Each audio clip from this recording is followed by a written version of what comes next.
Hello everyone, welcome to Master Cherry Mom YouTube channel. So आज की जो video है वो है ब्रेथलेसनेस ड्यूरिंग प्रेगनेंसी, सांस का फूलना या फिर सांस ना प्रॉपरली लिया जाना प्रेगनेंसी के टाइम पे। तो वीडियो को स्टार्ट करने से पहले चैनल को सब्सक्राइब कीजिए, वीडियोस को लाइक करिए और शेयर करिए, और कोई डाउट हो तो प्लीज कमेंट सेक्शन में आप पूछ सकते हैं। तो चलिए स्टार्ट करते हैं ब्रेथलेसनेस ड्यूरिंग प्रेगनेंसी। तो फर्स्ट ऑफ ऑल तो देखिए, जो ब्रेथलेसनेस होती है ना, ब्रीदिंग में जो इश्यूज आते हैं प्रेगनेंसी में, ये नॉर्मल होता है।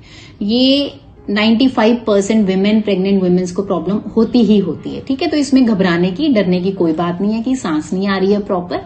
ठीक है, तो don't worry, it's not an issue, कोई इशू नहीं है ये। ठीक है, अब ये होता क्यों है?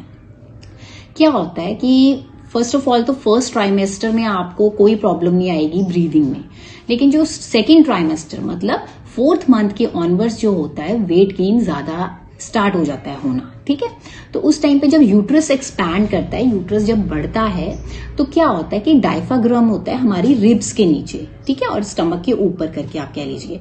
तो यूट्रस जब बड़ा होता है तो उस डायफ्राम में ना प्रेशर डालता है, जोर डालता है, जिससे कि क्या होता है, जब जोर डलता है तो वो लंग्स को अच्छे से क्या करता है, ब्रीदिंग नहीं करने देता, फूलने नहीं देता, सांस नहीं प्रॉपरली लेने देता। ये प्रॉब्लम इसलिए आती है। तो उनका लो एचबी होगा, हीमोग्लोबिन कम होगा, ठीक है, या फिर उनको ऑलरेडी उनको अस्थमा की प्रॉब्लम होगी, या फिर उनको बीपी, हाई ब्लड प्रेशर, या फिर प्री एक्लेम्सिया भी हम कह देते हैं, वो प्रॉब्लम भी हो सकती है, या फिर उनको किडनी की प्रॉब्लम भी हो सकती है, या फिर उनको डायबिटिक भी वो होते हैं। ठीक है, क्योंकि जब हमें कोई ऐसी प्रॉब्लम्स, ऐसे हेल्थ इश्यूज होते हैं, तो साथ में साथ प्रेगनेंसी के टाइम पे ये चीजें भी हमें इम्पैक्ट करती हैं। तो आपने ध्यान रखना है, अगर आप अस्थमा के पेशेंट हैं, आप अपना पंप लीजिए, डॉक्टर से पूछ के गाइडेंस लीजिए उनसे, फिर आप प्रॉपर अपनी साइड बाय साइड जो आपको प्रॉब्लम है उसकी मेडिकेशंस आपने लेनी ही लेनी है। ठीक है, ब्रीथलेसनेस की।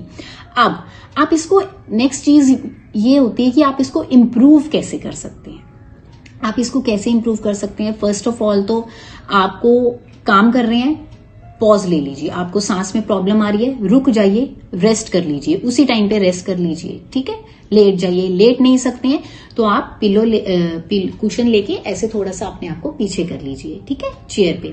और जब भी आपने लेटना है बेड पे, तो आपने क्या करना है, आपने पिलो जरूर लेना है, ठीक है, ताकि आपकी बॉडी जो है, आपका नेक एरिया जो है, ये थोड़ा सा अपर साइड पे रहे। ठीक है, नेक्स्ट पॉइंट, आपने खड़े रहना है। अगर आपको सांस नहीं आ रहा है, थोड़ा सा खड़े रहिए, कोशिश करिए, एक जगह रुक जाइए और फिर ब्रीदिंग करने की कोशिश करिए। ठीक है, नेक्स्ट पॉइंट कि आपने अवॉइड करना है, जंक फूड अवॉइड करना है, फ्राइड फूड अवॉइड करना है, क्योंकि क्या होता है ना, ये ना एसिडिटी बढ़ाते हैं, तो इससे भी प्रॉब्लम होती है। क्योंकि जंक फूड और फ्राइड फूड वैसे ही बहुत हैवी हो जाएगा, जब ये हैवीनेस देगा तो बट ऑब्वियस है आपको ब्रीदिंग की प्रॉब्लम आनी ही आनी है, तो आप उसको अवॉइड करिए। नेक्स्ट, अगर आपको एसिडिटी की प्रॉब्लम है और इनडाइजेशन की प्रॉब्लम है, जैसे क्या होता है कि ड्यूरिंग प्रेगनेंसी आप खाना खाते हैं, कई बार नहीं भी डाइजेस्ट होता है कुछ प्रेग्नेंट फीमेल्स को, ठीक है, तो आपने क्या करना है कि आपने ध्यान रखना है कि आपने जब भी खाना है अच्छे से उसको च्यू करके खाना है, और ऐसी चीज मत खाइए जिससे एसिडिटी हो, आपको गैस बने, एसिडिटी हो। ठीक है, उसको अवॉइड कर दीजिए। ठीक है, नेक्स्ट कम्स कि आपने एक चीज बहुत ध्यान रखनी है कि आपने मॉर्निंग में वॉक करनी है और इवनिंग में वॉक करनी है। ठीक है, और आपने क्या करना है, डीप ब्रीदिंग एक्सरसाइजेस करनी है। ठीक है, लंबे लंबे सांस लेने हैं, जैसे कि अलोम विलोम हो गया, प्राणायाम हो गया। ठीक है, आप वैसे भी नेचुरल कहीं पे भी बैठे हैं, आप वैसे ही लंबे सांस ले लीजिए, ये बहुत हेल्प आउट करता है। ठीक है, नेक्स्ट पॉइंट कम्स कि आपने ये भी ध्यान रखना है कि जब आपने खाना खाया है, खाना खाने के बाद आपने 2-3 आवर्स तक, एटलीस्ट 2 आवर्स तक लेटिए मत। खाना खा के एकदम से लेटो मत, क्योंकि वो खाना डाइजेस्ट नहीं होगा। एक तो वैसे ही बहुत टाइम लगता है डाइजेस्ट होने में प्रेगनेंसी में थोड़ा सा, क्योंकि जो हमारा स्टमक होता है या फिर कुछ भी कह लीजिए, इट टेक्स टाइम। ठीक है, तो आपने क्या करना है, एकदम से लेटना नहीं, give a gap of 2 hours at least, बैठे रहिए, थोड़ा सा चल लीजिए, वॉक कर लीजिए धीरे धीरे घर के अंदर, यही बहुत होता है। ठीक है, बट आपने ध्यान रखना है, ठीक है, ब्रीथलेसनेस की प्रॉब्लम प्रेगनेंसी में होती है, बट प्रिकॉशंस क्या हैं? अगर किसी प्रेग्नेंट लेडी को ये प्रॉब्लम आ रही है, लेकिन वो उनकी जो बॉडी कह लीजिए, या फिर फिंगर टिप्स कह लीजिए, या फिर लिप्स कह लीजिए, आपको लग रहा है कि वो ब्लूइश हो रहे हैं, तो please go to the doctor straight forward. ठीक है, ज्यादा एक्सेस में ब्रीथलेस नहीं होनी चाहिए। ठीक है।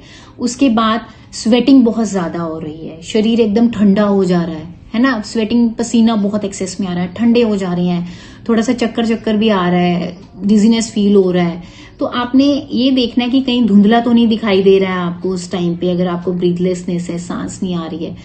अगर ऐसी चीजें हों, ऐसे सिम्टम्स हों, तो आप उसी टाइम्स अपने डॉक्टर को कॉल करिए, उनको कांटेक्ट करिए और वहां जाइए, ठीक है।